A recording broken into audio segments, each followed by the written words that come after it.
this is my fresh out of the theater, although I'm home right now, reaction to Ant-Man and the Wasp, Quantumania, which you can check out in theaters February 17th, and my full review will be available for you on the 14th. So for right now, right here, we're only going to give you a quick thoughts and reactions to just seeing the film. First things first is I did not love this film. I did not hate this film. And it's not to say it's a bad film, but truly because this is the first film in Phase 5, it feels like a first film.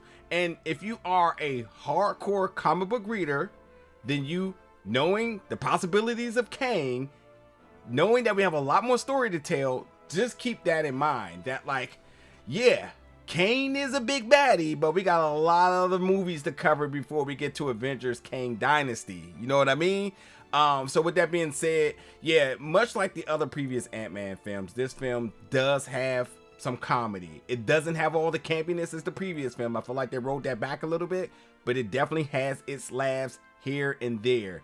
In terms of the performances, well, I'm going to say that everyone gets a moment to shine, even folks who pretty much got cameos. I thought they made the best of their time, and there was a few surprises in performances. One in particular that I just really wasn't expecting to be as good as it was, but yet it was, and I had a fun time with this character.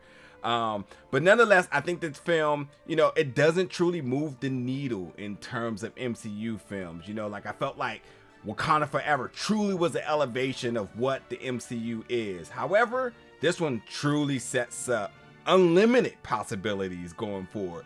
And I think that this is certainly a good film that people will enjoy as long as you reel back your expectations just a little bit here. I understand Kang is a big deal. Jonathan Majors is fantastic. You don't have to worry about that.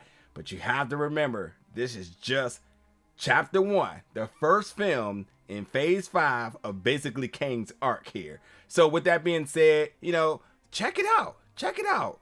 February 17th. And you can also come back for my full review on the 14th. Expect some laughs. Expect some action. You know, expect, you know, some moments where you're kind of like, huh? Expect to be pleased if you're a hardcore comic book lover. Expect to be confused if you're not. I think it sometimes as well too. But overall, I think that the film is fun. It's certainly enjoyable to watch. But much like Thor Ragnarok, which there's a lot of comparisons to that film if you ask me. If you like that, I think you won't have no problem with this one as well too. But yep, we'll break it all down on the 14th. This is just my quick thoughts and reaction to Ant-Man and the Wasp, Quantumania. Folks, thank you for checking this one out. We'll be back very soon for that full review for you.